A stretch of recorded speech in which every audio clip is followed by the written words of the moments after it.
I think about when I first came into the Vineyard, that it was really instilled in me from the very beginning that if you're going to lead a Vineyard church, you've got to be looking to see what God's doing with the poor around you, and so it's always been a mentality that I've had.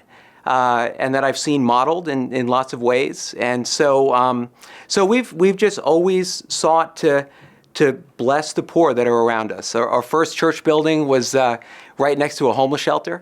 So we'd serve coffee and bagels, and people from the homeless shelter would always come over, and sometimes they'd stick around for the service, sometimes they'd just get the bagel and go. But it was a normal thing for people who were leading small groups to swing by the homeless shelter to pick someone up, to bring them to their house, to go to the shelter. And so that's just, it's part of the DNA. It's been part of the church, and we had a couple of years ago when Hurricane Sandy hit. We discovered that there were these two mobile home communities that were close to the church that were completely devastated. And so people who had very little lost everything. And a lot of these people were undocumented, recent immigrants.